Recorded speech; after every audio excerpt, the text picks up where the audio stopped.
Hi all, welcome back to Carrier Battle Philippine Sea. This is scenario 6, this is my part 5. So this is the following day. Still morning time, still got a bit of time ahead, so hoping to get a couple of parts, maybe even 3. I left it a bit where I didn't want to leave it last night, but it was a bit late, to be honest, because we've got some things happening, haven't we? We've got an air raid coming towards us for one thing. We've got an L1 carrier on that, L1 level carrier on that, and we're shadowing that with a submarine. And we're about to start phase 4. Yeah, that's right. Got it marked up there. We're about to start phase 4. So, let's just get on with it. Nothing really to talk about. I did release part 2 there, so I've got part 1 and part 2 out there. I haven't heard anything as of yet. Got a comment from Martin. Glad to see you watching along, Martin. I wasn't sure if this would be your, like I say, I wasn't sure if this would be your type of game or not. Although I suppose it's got some, you like RAF. I know it's a different thing, but it's like launching a lot of aircraft and things like that. Yeah, it's a totally different animal, I know, but okay, so where are we at?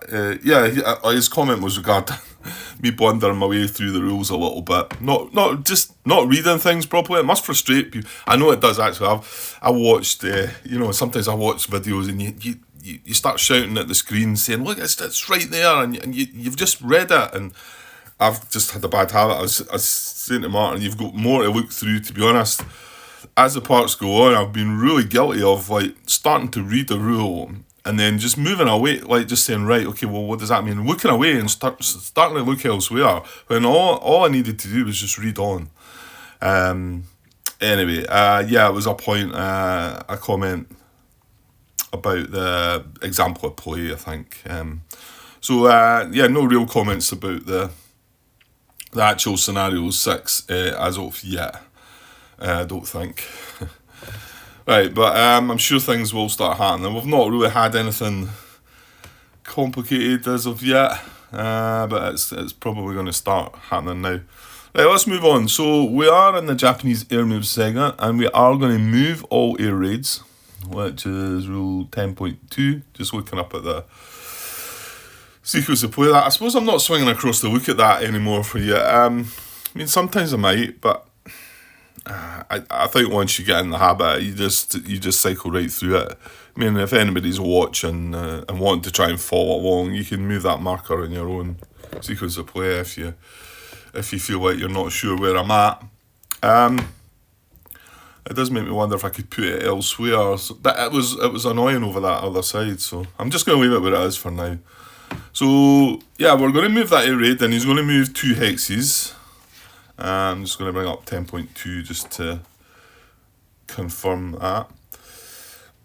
10.23,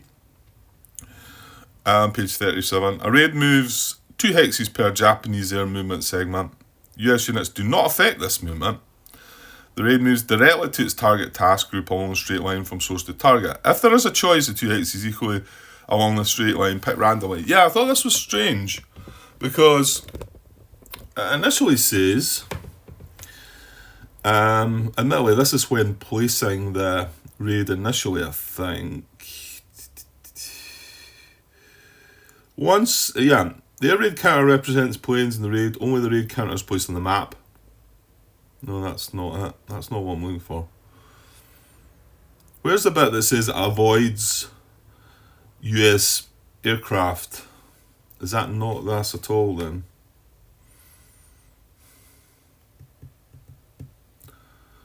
Well, it's certainly not on this. Well, let's see if I can find that. Yeah, it is in here. I only just read this last night, I think. So this is when after a raid has generated its strength, composition and target determined. The raid is placed on the map using the procedure. So we roll the die, we place it at the specific range, kind of along a direct line from source to target. And And then, in the case of ambiguity, prefer a hex containing no US aircraft. So this is just for the placement. After that, it says it's to move 2 hexes. Then it wouldn't consider this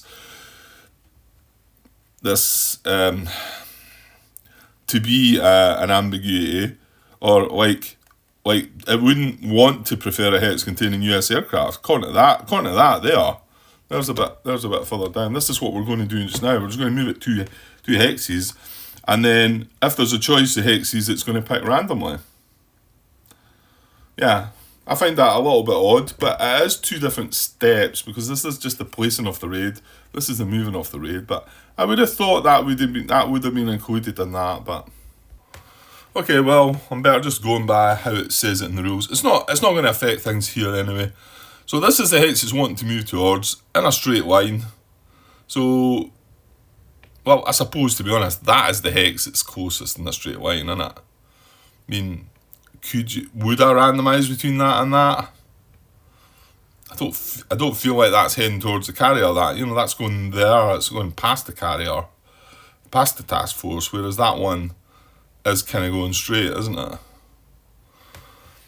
Yeah, I'm just going to put it there, and it does say. Well, hold on. The raid moves directly to its target task group along a straight line from source to target. If there is a choice of 2 hexes equally along the straight line, pick randomly. Yeah, I think this would have to be if it was further back, because, I mean, let's just put it back there. I know I'm making more of something than needs to be. I mean, that is a straight line, whereas if it was to move into that hex, it's not, is it? It's not moving towards the carrier, the force, really, is it? Even though it's becoming within 1 hex. So we're going to go with that. So he's going to move into here. Like I say, if there was a US air unit in that hex and there wasn't one in there, it doesn't sort of suggest that we should move out. Again, it's maybe not a huge big deal, because I'm going to move my intercept missions into there anyway. That's the plan. So, yeah. Right, so that's the only raid movement, isn't it? 10.2. Yeah, raid moves 2 hexes. Yeah. Note that Japanese air movement segment precedes the activation segment, and therefore new raids which are placed during the activation segment do not move in the same action phase. Yeah, okay, fine. That's what we're moving on to now then. So we're going to move down now to roll for mission movement and to draw some sequence chits. And this is the 4th phase, so it'll be the last 4 chits. So we're just going to roll the dice. Camera there. Roll the 1. So another dice. I've got the 3 dice set aside. I'm going to start doing that just for the whole submarine thing, I think. So we've got 1. Yeah, and let's start drawing the last 4 chits in. And we do have the Guam chit still to come, don't we? Oh, as I speak, there it is. Okay, so Guam. And we still have this intercept mission over Guam. So now it's quite close to here. Yeah, it's just in this section 11, isn't it? So it's activation chit. Okay, well, the last time we just checked and didn't end up with a raid, so we just do the check on the raid generation table. Is that Japanese air raid generation table? Yeah, so it is up here. We are on the 650 turn, so the maximum range is 8. Guam is just 4 hexes away from the task force, so that's fine. So -2 still for the time of day, the turn modifier. And then the fact it's 4 hexes away though is a +2. So -2 +2, whereas so he's getting an extra benefit, because that last time we checked on the 530 turn. So that cancels out to 0. However, we do have US fighters in the hex. So air raid from Guam, US fighters in the hex is a -2 as well. We do not have a US advantage marker. Yeah, that's it. So it is a -2, and it still needs 5 or more for this. So let's see what we got. Oh, it's an 8. Right. 5, 8 minus 2 is 6. Yeah. Okay, so it's going to happen this time. So let's see. I think it'll be in here somewhere. Cannot launch a new raid if there's a raid currently in play. Well, that's not the case. So I think the details might be up here. This is a bit that I've got the glary bit. It's down the bottom, but I'll try and avoid it. I'll move it if it comes. So yeah, that's a decision to launch.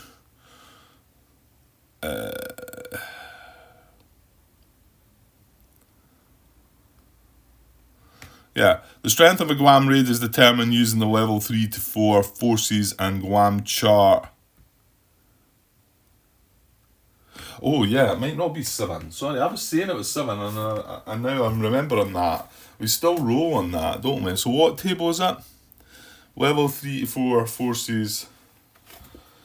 Does it tell you the card? Card 2 back. Yeah, there we go. Level 3 to 4 forces. That's no card 2 back then. Card 3 back for the one. Card 2 back is the actual dice roll that we just done, wasn't it? Card 3 back. Okay, so yeah, we need to actually be looking now at this. So there is going to be an air raid. So it says the strength of Guam raid is determined using the level 3 to 4 forces in Guam chart, which is what this is. Use the column for the Guam's current net air value, its original value minus any points lost or unavailable. Well, it's not got any lost or unavailable, and its initial air value is a 7. So that is a column we're going to use. Yeah, so it's only going to have a maximum of 7. So it actually might have less. Yeah, it needs a 7 or greater to get 7 strength. The air strength reduction chart is not used for Guam. If Guam's air value is less than 3, it does not launch a raid. Well, it's not going to get that. It's not going to get a 3. What was it? The reduction? Oh, the reduction chart is just below this.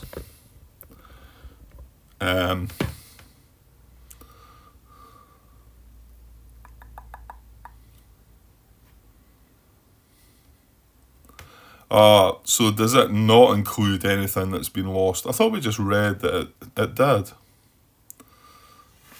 that on the previous page?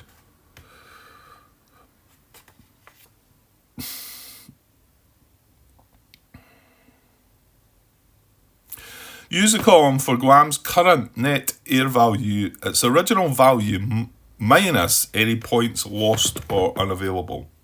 So it is doing that. So I'm not quite sure what this reduction chart is. I mean, that says points lost unavailable though. Or does it just mean, right, it means that we're not going to look at this chart, we're just going to reduce, like, for instance, right now, its starting strength was 7. If we had a couple of let's say we had a couple of points in the lost box, in the Guam lost box, then I think we would just be looking at the 5 column. Because it would be 7 reduced by 2. Yeah. Yeah, I think that's what that means. And it looks like this table below the reduction chart is something that's used. Yeah, I'm sure that'll come in it. Because it does say there, the air strength reduction chart is not used for Guam. So if Guam's air value is less than 3, it does not launch. Right, so die roll modifiers for game turn and range apply to Guam as for any other.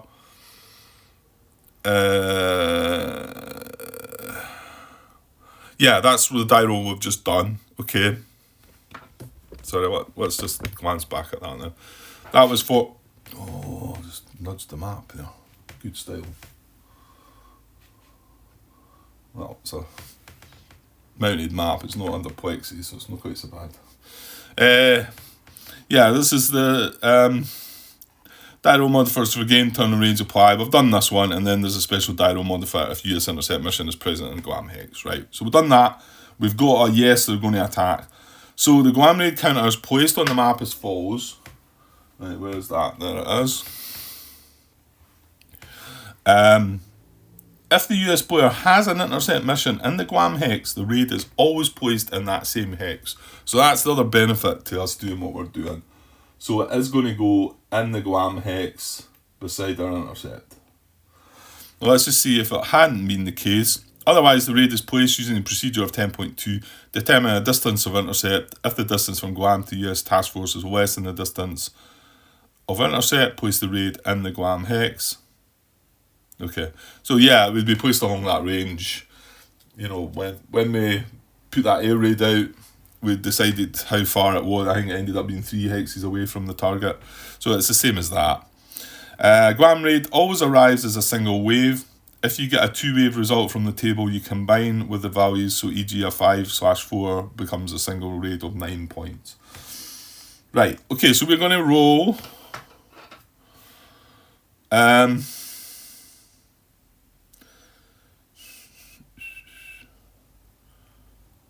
Yeah, carry on reading it. Carry on.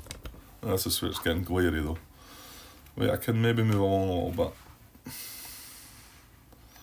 I'm afraid to start bumping into things. If the US player has an intercept mission in the Guam hex, there are following. Dyro modifier is applied to the air raid generation. We've done that. If a raid is launched from Guam, the raid is placed in the Guam hex. And does not move in that action phase. Other segments in the action phase are carried out normally. The US player adds 2 to his air-to-air combat die roll against the Guam units in that phase. This applies only when units are taken off from Guam, not when landing. And the above are only for intercept missions. And then we've got raid return section. I'll come to that in a minute though. Right, so let's work out the strength then. Now, is there modifiers to that? I don't think so. Well, if it was a level 3 force, but no, we're talking Guam here. There's nothing there. Well, Guam reminders. Guam always arrive as 1 wave, combine both values. Use Guam's net air value. If less than 3, no raid. Do not apply the air raid strength modifiers. Guam cannot launch more than 1 raid at a time. Okay, so I'm going to roll on this. We're rolling on the 7 column. So let's just see what we get. Rolled a 9, so that is going to be 7, I think. So 7 and a 9 is going to be 7 strength. So that's what they're going to get. Yeah, okay, I'm sitting there scratching my head a little, wondering what happens next. Well, I think that's all that happens just now. Well, what we do need to do is put the 7 strength up there. And I suppose this was me wondering, right, how do I work out what are fighters, what are attack? So, 3, 4, 6, 7 it is, isn't it? So I've got 3 2s and a 1. Well, you don't find that out until the actual attack happens. I mean, we are in the same hex, so we're going to have to wait and find out. Let's see, where's the chart for that? Well, I'm sure it'll show me once I get to the.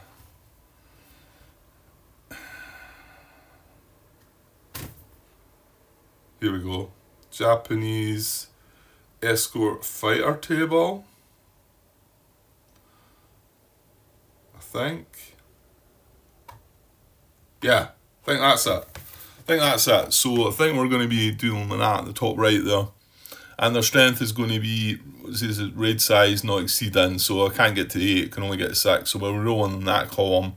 So they're either going to, well, we might roll a 1, I suppose, and they've got no fighter escort, but it's more than likely they're going to have a 1 or 2, and then the rest will be attack aircraft.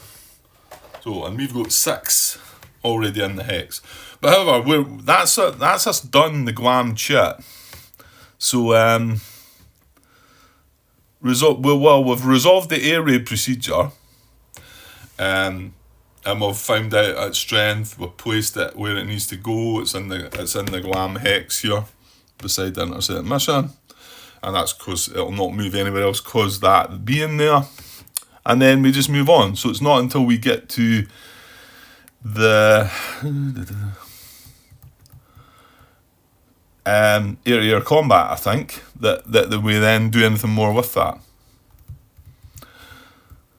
Well, I suppose we could move our air mission. We could move that mission away, but that's kind of daft. We are going to have to spend another point to keep that there, and then when it comes to air combat, we'll have to spend 3 points to carry out the attack. Right. So back to draw sequence chits though, because that's just the first draw. So I think we just move on. I was thinking something else was going to happen there, but I don't think it does just now.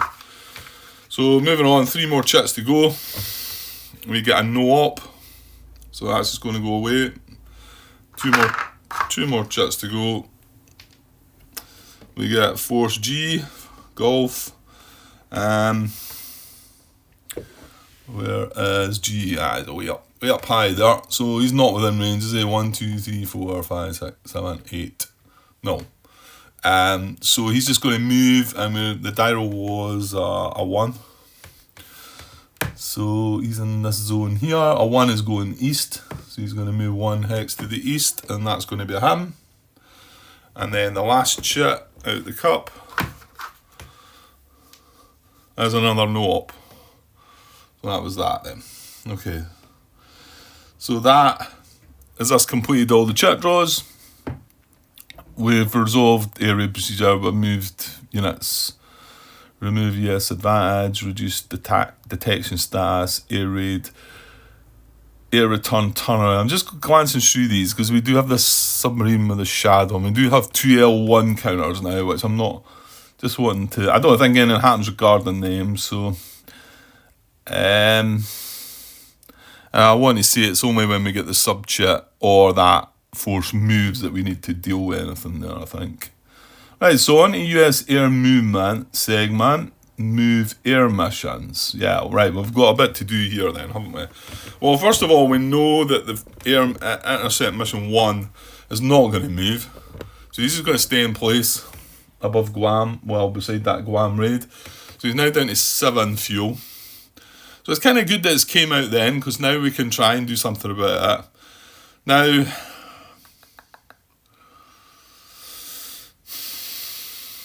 well, let's deal with raids 3, 4, and 5 first before we consider the cap. So are 3, 4, and 5 going to move into? I don't see why not. There's nothing else that they need to do. I think this can take care of Guam by itself, hopefully. And if it doesn't, then the force will move 2 hexes to there, and then we'll still have time, because it can only move 1, 2, and then 1, 2 to get into the hex. So we've got time for that. So I think we move all of these in to this air raid. So 5, 4, and 3. So they're all moving in. They're all just spending the 1 fuel down to 15, so plenty of fuel. Yeah, just letting them come to us.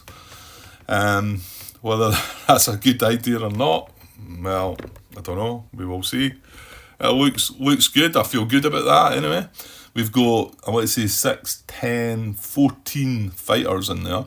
Separated in 3 different raids, though, remember. So 3 different missions. So they attack individually. They don't all join together to form one big attack. I can take that dice away, actually. Well, I probably don't need to lay that aside. That's the 4 dice rolls anyway. And, okay, the cap mission. What I'm just wondering about is maybe getting something else down to the Guam. Because when this turn ends, I mean, okay, the Guam air raid might still be there, though. And then it can't launch another one. What I feel like I want to do is get something else down there, maybe, for the next time it spawns another raid. I don't think you need to rush that either, Grant. And you know what? There's plenty of other aircraft. I could technically launch another air mission.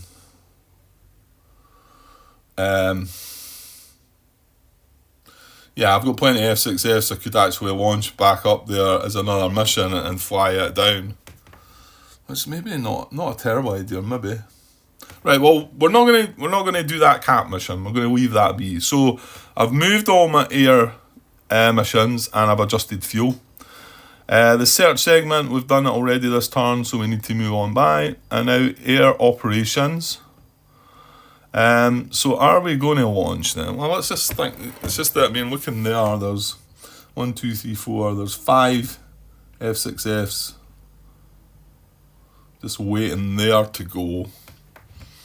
Again, I don't feel the need to create any strike missions because I can't send them anywhere until we start spotting things. So, I mean, if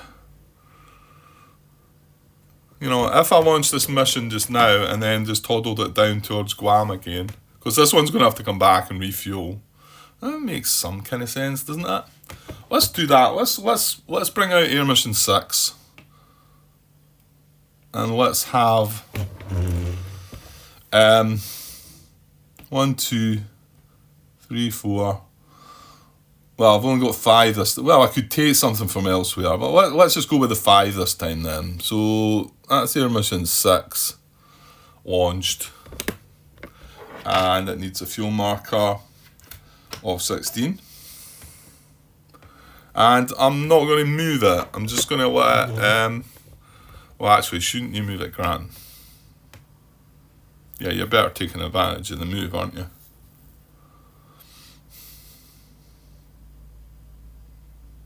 Yeah, because you want that to get down there. I mean, I'm hoping that we're going to take that out. But then again, that's another intercept mission that could help out. Yeah, of course, because if I do, yeah, absolutely, move it. Because let's just say that we have a bad result against this, and then the Guam raid moves into this hex, which is, I think, where it would move. If we're sitting in there, we're sitting adjacent to it. So I'm going to move it 1. We're only allowed to move it 1 because it's just launched, but it does cost us that 1 fuel. So we'll do that. And yeah, so raise service into that's all we're going to launch. Yeah, raise service into ready.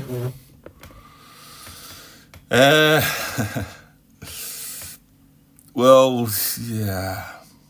See, the problem is going to be that you're going to have all these clogging up this area, and they'll be able to get fighters back up there, Grant, aren't you? Right? How's the way to go about that? You can move. Can I move service into the hangar? Yes. But yeah, you can, Grant. You can, because the hangar can hold up to 8 for the CVs. Where is that? Where is that table? What's the table? Is it? There. So, yeah, the actual total that the CVs can hold is 8. But that can be, they could all be in the hangar. So there's not a restriction in the hangar. There is a restriction where they move from. And what I mean by that is we could move these back to create space, because at the moment there's no space in servicing. Then again, we don't have any fighters that have landed yet anyway, so... But if we put them up into the flight deck, then they can't come back, can they? Or, it says lower flight deck to hangar. Can you move them from there to the hangar? Or is that just when they've landed? I don't know. I didn't think you could. But lowering. Planes may be moved from landed to hangar. Or from ready to servicing.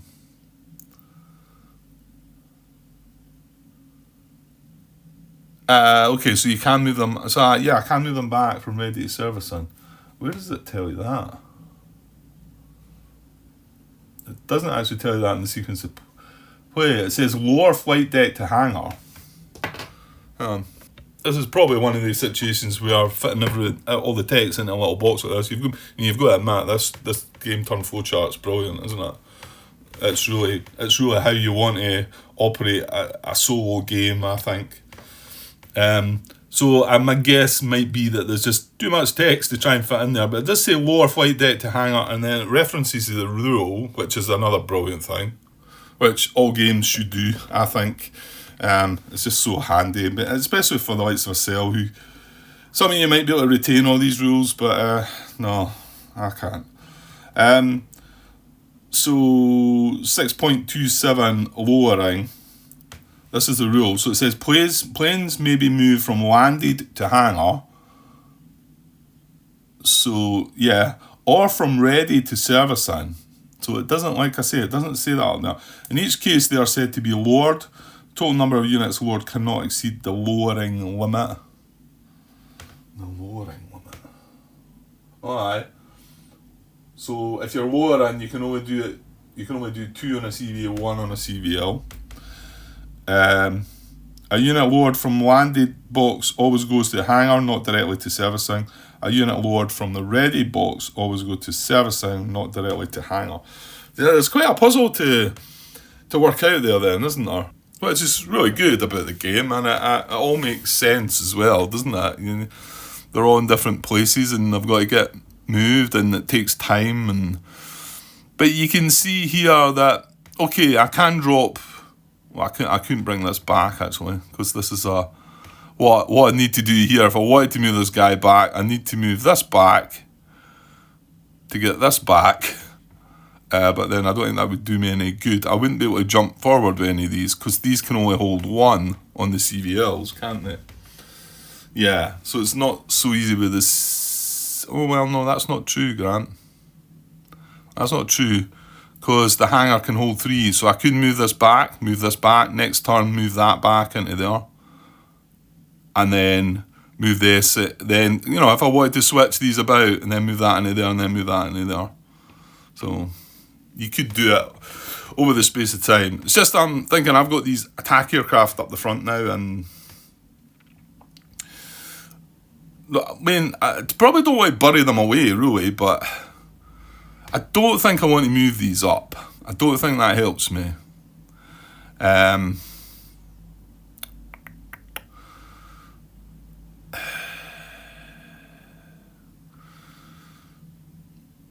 Yeah, I think I'm just going to leave these. Just wonder, maybe I want to move them back into the hangar.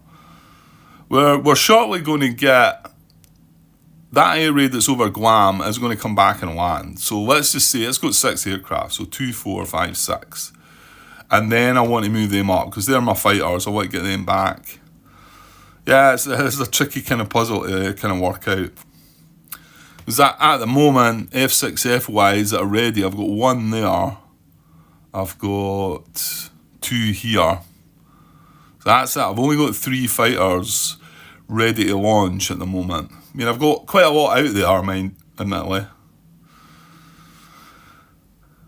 Okay, well, I think I'll just leave things as they are. I'm kind of tempted to drop these back in here, but I can do that at the next time anyway. Once I've got things landed in here, then I maybe want to create the space and to get them up. Yeah, okay.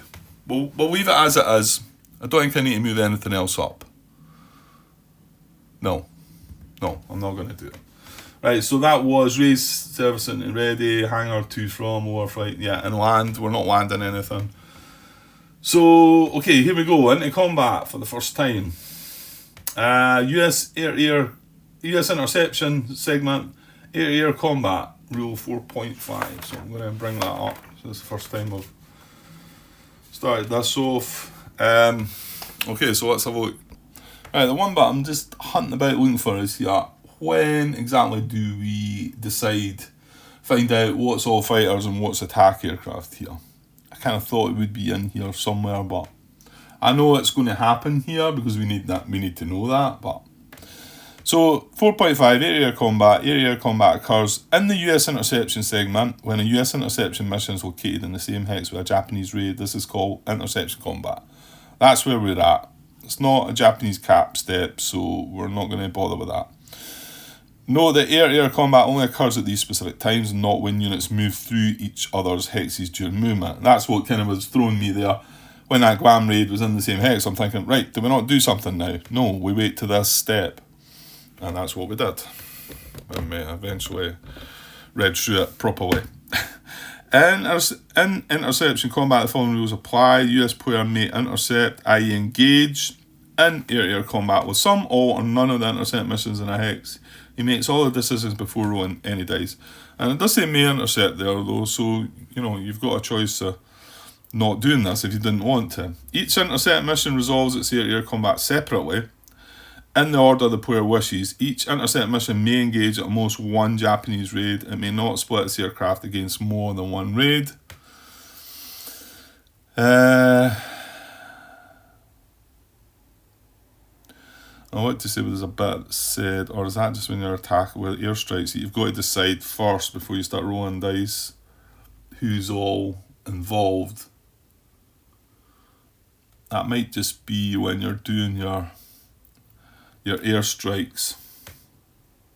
Because what I'm thinking here, oh no, we've only got one intercept mission here anyway. Let's just say that we had 3 intercept missions here. Would we have to commit all 3 of them right now? See, it says there. Yeah, it does say it there, Grant, doesn't it? You've just read it. US player may intercept with some, all, or none of the intercept missions at Hex. He makes all the decisions before rolling any dice. Yeah. So if I've got 3 air missions there, I've got to choose, before I start rolling any dice at all, I've got to decide, am I committing 1, 2, 3, or none of them to this attack? I've got to decide now. And once I've decided and I start rolling poorly, I can't then say, right, I'm going to, let's just say I've only took 1 of the intercept missions in, and then I have a terrible roll. I can't then say, right, I'm going to bring mission 2 in as well. Got to decide it there. Okay, that's quite important.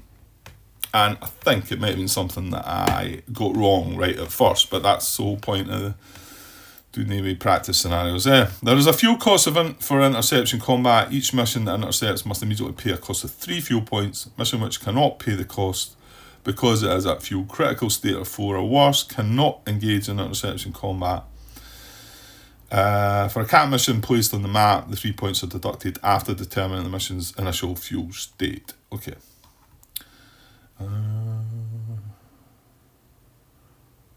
Right. Sorry, I'm just going to read on here. In interception combat, a proportion of the air points in the raid are fighters and the rest are attack planes. You determine how many points are fighters first time a raid is contacted by US fighters. Yeah, okay, so that's what I was looking for. So it's referring me to 10.13 because we don't know. We've got 7 air points. 7 actually, Grant, you've got naval air there. Okay, that's a mistake. As I'm sure some of you noticed. Because this is coming from Guam. This is not naval air points. Okay, caught that just in time. Hope some of you haven't started commenting on that yet. I've got it. 2, 4, 6, 7. Right, so I've got 7 land air points because they're coming from Guam. They weren't launched from a carrier. So we've got to decide which proportion is raid fighters and attack planes. So I'm going to look at 10.13. So here we go, 10.13, page 36. You determine the exact number of attack planes and fighters when the raid is first contacted by US fighters, or if never contacted by fighters, then when it reaches its target, as follows. On the Japanese escort fighter table, which is the one that I showed earlier, so we are getting it right. What is on the next page of that? There is a step 4, right, okay. So, on the Japanese escort fighter table, card 2 front, locate the highest column, not exceeding the size of the raid, e.g. if the raid has 7 points, then use the 6th column. Perfect, that's exactly what we're doing then. We're going to use the 6th column, we're going to roll 1 die cross-reference with the strike size to determine the number of fighter points from the total points in the raid. Put the required number in the fighters box. These now represent fighters for the duration of the raid. And put the remainder in the attack planes box, i.e. all points which are not fighters are attack planes. These represent attack planes for the duration of the raid. 10.14. The grouping of fighters and attack planes and identification of individual air points as each of those types endures only for the duration of the raid. The aircraft revert to being generic air points upon return to the carrier, or in this case, return to Guam. Well, actually, they go into the Guam air display, I think, and well, I'm kind of hoping that we're going to, well, that's a bit optimistic, right? That we're going to wipe them all out, but we'll see. Right, okay, so let's find out what's what. Right, so there's the escort fighter table, and it kind of cleared it up for us, because we do have it indeed at 7 strength, so we can only get the 6 column. So we're rolling on this. There's not any There's a wee reminder there as well, but we're going to get to that in a minute. Right, so die roll of on the 6th column. The lower the better. No, I'm not sure here actually. Well, I've rolled a 4. I don't know. I guess, yeah, probably the lower the better. So we were on the 6th column, we rolled a 4, so it's just 1. So it's only going to be 1 fighter point, and there'll be 6 attack planes. So up here, we get 1 fighter, and the rest are attack planes. Well, we're just about to bring them down and get going with it anyway. Again, this is something, I wish there was a wee place I could put it. I'm sure some people, I think somebody's got a battle card out there on BGG. I glanced at it, but it looked a bit, it was all blue. And okay, I know we're above the sea here and that. I just wanted, I think, something that you could set out a bit simpler and not use so much ink on the printer, I think. However, you could do with something, but you maybe don't need it. Right, so we're going to jump back to 4.5 now and get on with this air attack. So I'll just go back to the step we were at, 4.5, isn't it? Okay. Right, so yeah, that's the bit that we're just done. We went off to 10.13 and done that. So now, combat against the Japanese escort is resolved before combat against attack planes. The US player apportions his aircraft between the two. At least 1 fighter unit per 2 Japanese escort points must be allocated against escorts before allocated any against strike planes. If there is only a single Japanese fighter point present, at least 1 fighter unit must still engage it. So that's the situation we've got. So then we can jump by, because this is in strike combat, we're not doing that. This is in both types. So in both types of air combat, the fighters on each side fire. Only fighter units fire, and all fighter units participate. All fire simultaneous. So we resolve it in the US air combat table. Yeah, I'm not going to read through all this. And then Japanese fighters use their air combat table. So there's 2 different tables. Yeah,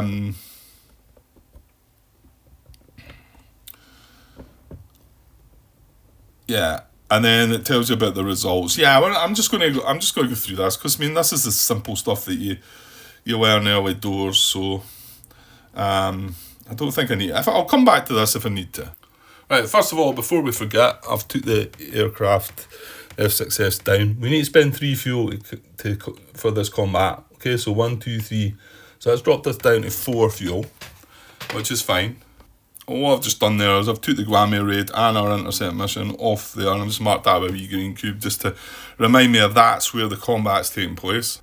And yeah, it would be, like I said, it'd be nice to have a separate area to put these, but there's quite a table hog. I mean, maybe not the worst I've had this game, but it takes up quite a bit of space. So at least for now, we've got an area on the map here, and okay, I've got things spread out a bit more than need be. So this is the Guam Air Raid. And this is our intercept mission. Now this is going to be the fighter point, and these are the attack aircraft. So, and that's our F6S. Now we've got to assign 1 to this. Now we decide what else that we do.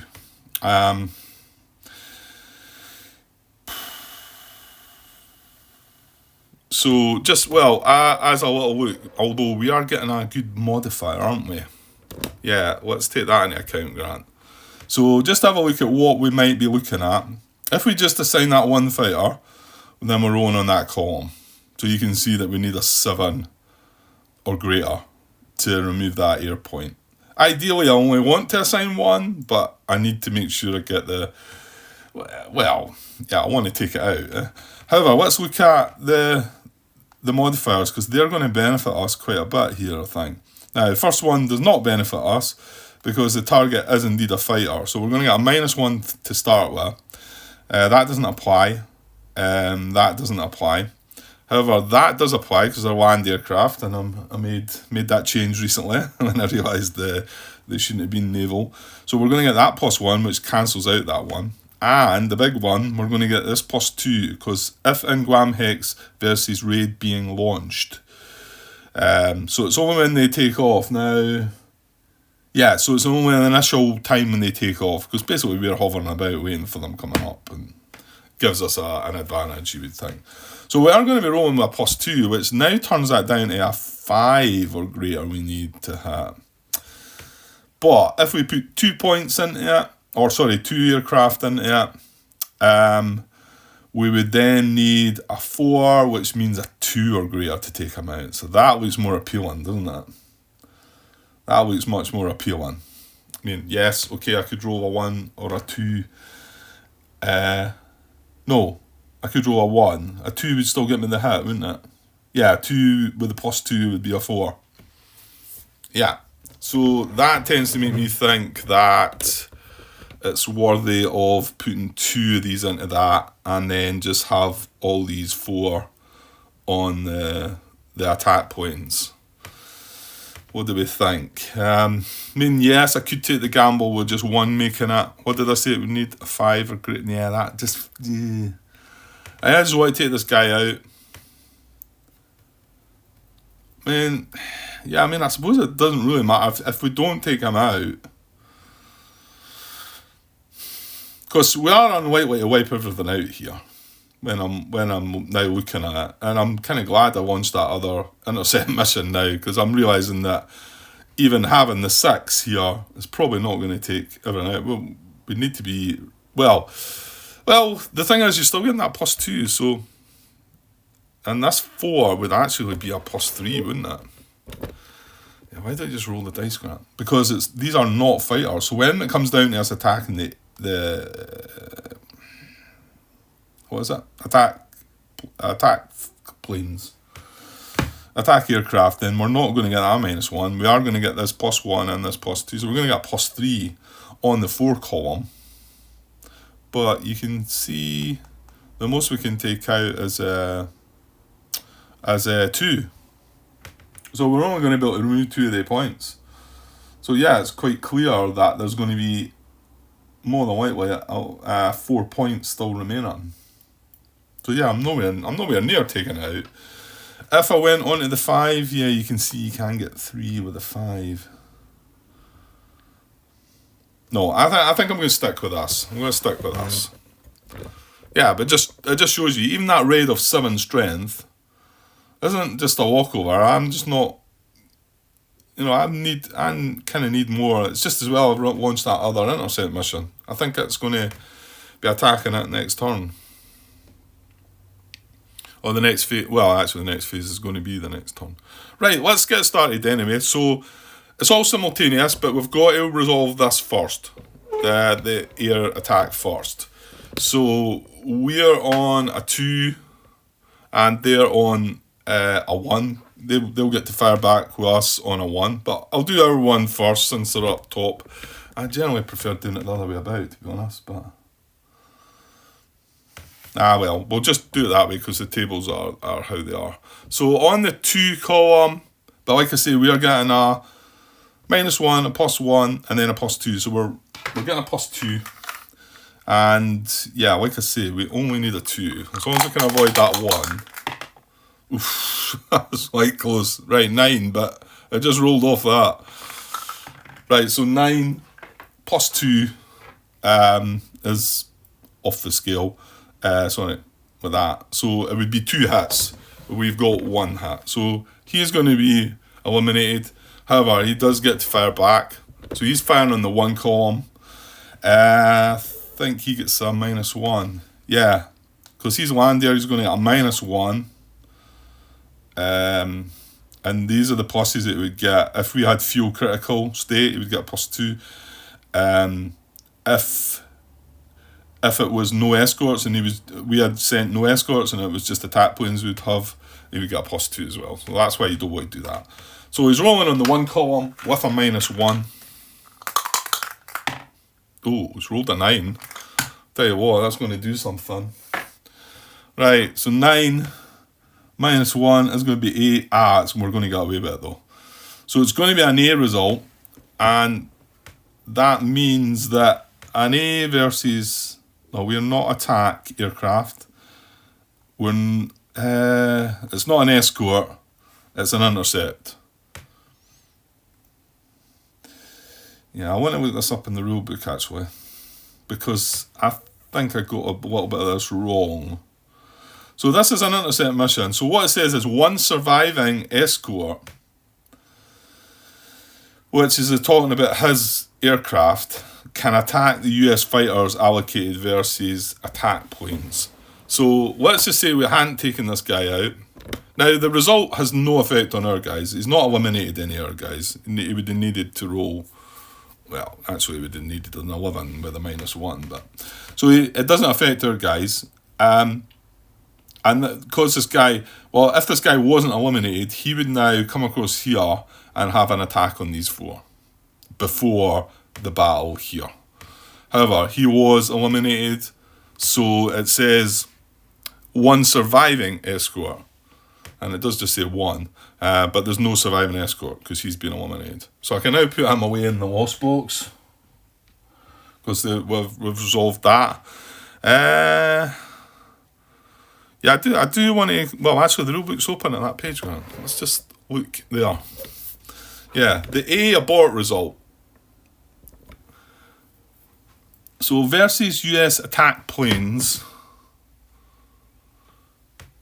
Yeah. Yeah, so if it was against our attack planes, which we've not got in this case, then it would mean that one of them would be randomly chosen and it would be aborted. It wouldn't be able to take part in the airstrike. When it's against US fighters, escorting US fighters, okay, that would be our planes, our fighters with our attack planes then, right? One surviving cap point, if any, which engage the escort may also fire at the attack planes. Right, okay, that's when we were striking these 2. And then this is the one that we had, versus intercepting US fighters. If the result is achieved in the initial battle between US fighters and Japanese escorts, then one surviving escort, if any, in this case there wasn't any, can attack US fighters which were allocated against the attack planes. This extra attack is resolved before the battle involving the attack planes. If this extra attack results in an A, then one of the target fighters cannot shoot at the attack planes.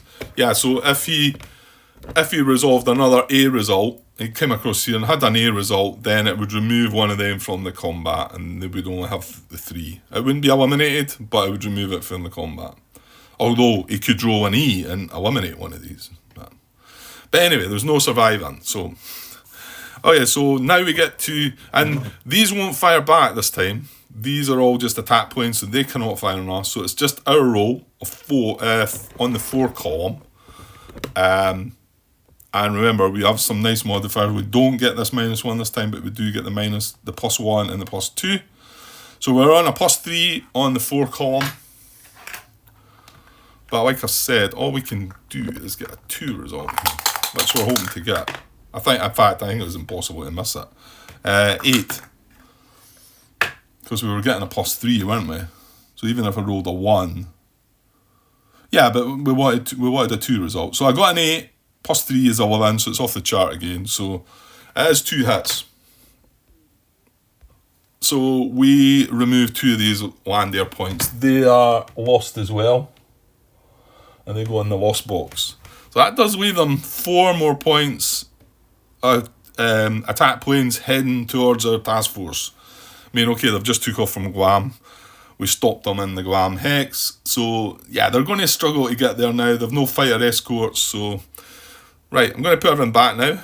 So that's everything been put back. I've put my 6 F6Fs back. They were undamaged. That's the lost points. So it was the 1 fighter point and the 2 attack planes. And like I say, they don't track what was what there. It's just now becomes land air points. And then they still have the 4. Is it 4? Yeah, 4. And these are attack planes. These are now attack planes. They can't sort of change now. That's them set. Yeah, and I put the intercept back into the Guam Hex with the Guam raid. But he's still there. And now he's going to move 2 hexes. So, the problem in intercept 1 is it's starting to run out of fuel. So maybe good that we sent this up, like I say, because this is going to move to here. We're going to move into the atom. Hopefully have a better... What did I send up? 5? 5 with the +3. We might take 3 of them out. Might still leave 1. But the less there is, the better chance avoiding any damage, I think. Okay, so I know that was a bit long-winded, but I wanted to go through that the first time. Next time I'll not go through the rule book. We'll just look at the chart and roll the dice and whatever. So, is there any more to happen? Oh yeah, of course there is, isn't there? Yeah, we've moved on to this here raid as well, haven't we? Okay, I forgot about that. Here's me just considering myself with Glam here, and yeah, we've got a big... This is probably more important, this one. Well, what did they have? What I say they had 8 points. Is that right? So it's the same situation here. What am I at? 55 minutes. I'd like to kind of take a break, and the fact it's this time, we've got a few die rolls to go here. Yeah, I probably could get right through this, so Grant, could you not? Yeah, because the next steps after this are not going to do anything. Okay, I'll plod on here. We should keep it to an hour and 15 or so. Okay, so yeah, we're going to have more air combat then. So I'm going to do the same in here.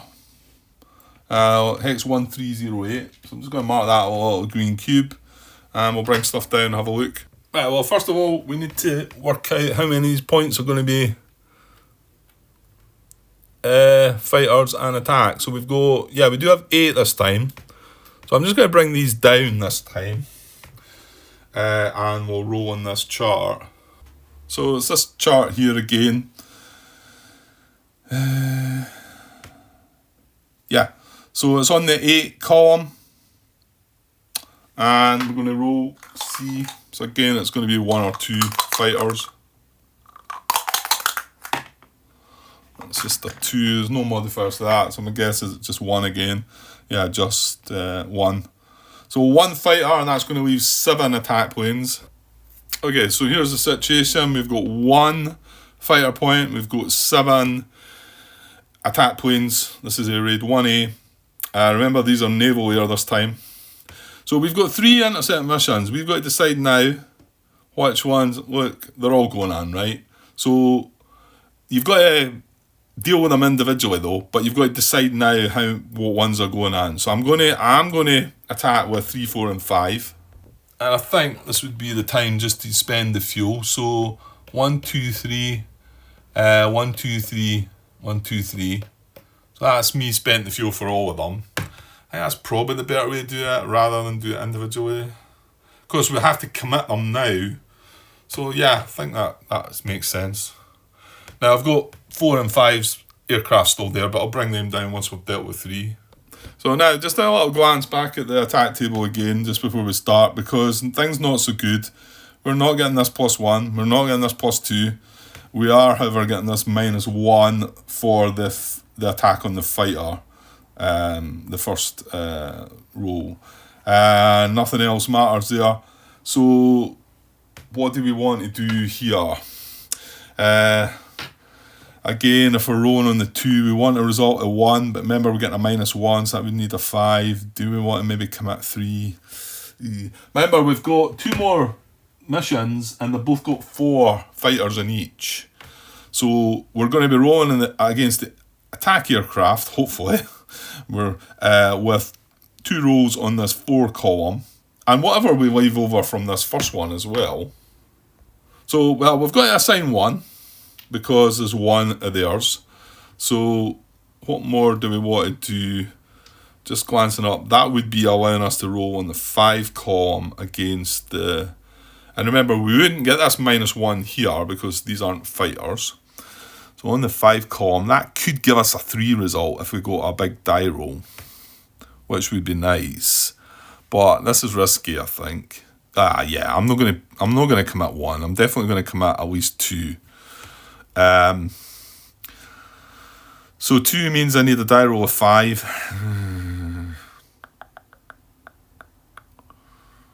Yeah, but if I drop this down to 3, I'm just looking at the chart thinking that's a bit rubbish. No, there's not. There's not a great difference between 3 and 4, I suppose. I want to take this guy out because that means he's then not involved in the attack against the next two missions, 4 and 5. Right, okay, it might be overkill, it might be silly, it just depends on the die roll. I'm going to go like this. I'm going to go 3 against the fighter and 3 against the attack planes. Okay, so on the 3 column, remember we're getting a -1. I need a 4 result or higher to take him out. So here we go. Oh no! Grant rolls a 3 with a -1 because he's a fighter. Is a 2 result on the 3 column is a 0. Oh dear, that's one of the ones that yeah, sorry, I've been playing a lot of Fields of Fire recently, and the exhort command, when it doesn't come off, it's like really frustrating, and then yeah, when it does come off, it feels like you've done the right thing. Here, me committing 3 there, whereas being as well committing 1, because it's the randomness of it, isn't it? Okay, so we don't hit him. He, however, gets to fire back at us with a 1, so he's on the 1 column. I don't think he gets any modifiers. No, so he's just rolling on the 1 column. So he'd need to roll high to get in him, which he did the last time. 6, don't think that's quite going to get with a 1. 6, no, so no effect there. So nothing doing there. So then we move to the attack planes, and we've got 3 against that. No modifiers this time because these aren't fighters, so we're rolling on the 3 column. See if we can make up for it here a little bit. A 4. I'd like to think it might just be 1, hopefully. So on the 3 column, a 4 is indeed a 1. Right, so we do get one of his attack planes. So I'll put that up in the lost box. Again, I've not got the Butai thing, so I'm not sure. Yeah, I'm just still not sure if this should be a Butai marker that's on that thing. I think it's because we don't really know what it is yet. But, well, I can only put that in there, I suppose. Let me know if I'm missing something there. Because like I've said, if I had 2 raids out there, how would I be able to differentiate between the 2? I don't know, maybe I'm missing something simple. Anyway, so that's 1 point, and that's the first intercept mission done its thing. So no losses to us, 1 loss to them, but they still have their fighter point. So that's here, intercept mission 3 done it. So now we're going to move to intercept mission 4. Right, so intercept mission 4, he's got 4 F6Fs. 1 of them has to commit to this. Again, I feel the need to give 2 across, so I think I'm going to send 2 across there and just have the 2 on the attack planes. So whether, again, not sure if these are clever moves or not. I mean, again, it just depends on the die roll, doesn't it? So we're rolling on the 2 column with a -1. That's better. 8, that should take them. So 8 on the 2 column, well, it's actually a 7 because we're getting the -1. On the 2 column, it is indeed a 1 result, so we've got him there. So we'll just step him back a little, but he still gets to fire back. He's firing on the 1 column. Needs an 8 result at least. Oh, great. Rolls a 9. Oh, it's not going to matter though. To be honest, he really needed a 10 there because we took him out. So he's going to abort. Was that a 9? Yeah, he's going to abort, which means again that if he had a surviving escort point, they would attack these 2, but he does not. So that is eliminated now as well. So I'm going to put that in the lost box.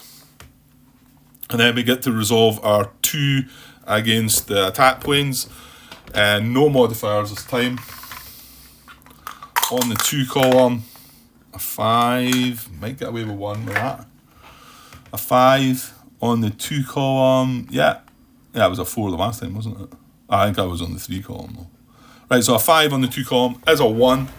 So we get to, right, I've got to make change for these. I've got 1s there. No. So one of these is eliminated. I can put that in the eliminated box, bring 1 out the eliminated box to make change. Yeah, that's it. Okay, so that's Intercept Mission 4 done its thing. Right, then finally Intercept Mission 5. Doesn't need to worry about the fighters anymore, there's none left. So we just have a straight 4 against what's left. So no modifiers, there's no fighters. So on the 4 column, let's say the most we can get is 2 here, I think. And that's poor. 3. Maybe get away with a 1 there in the 4 column. Yeah. So we rolled a 3, it's 1. Yeah, the most we could get was 2. So we get 1 more. It does leave them a 4, and that's our missions. That's all we've got. So it does mean that 4 of these points are getting through at the moment. Okay, right, let's put things back. Okay, and just to show what's left for Air Raid 1A, we've got 4 attack planes left, and we did eliminate 4 points. That's in the lost box. So they've still got 4 points, so coming in. And there's me put things back. So we've got Intercept Mission 3, 4 and 5 in there, and Air Raid 1A. So you can see that now, in the next move all air raids, he's going to move into Task Force 58 Hex with his 4 points. So, yeah, we didn't completely deal with it. But you can see that it's pretty tough to eliminate them all. You need big numbers. You really need big numbers to try and take out these air raids. And, you know, you've got to balance it all out, haven't you? I mean, I suppose I've not had much thrown at me yet. It's probably going to get worse. So we've still got the Guam air raid with... how many points has it got? Is that 4 as well? Maybe just 3? 4, 5, 7... No, I think it's got 4 as well. Okay. Any more air-to-air combat? No. We had that in there. We had them in there. Nothing else. Right. So let's get this video wrapped up. I'm recording. Yes. So Japanese air attack segment. Well, not yet. Although next turn he's going to be looking at this part. Oh yeah. We will get... No, hang on. Yeah, we will get to attack him again before he gets to attack.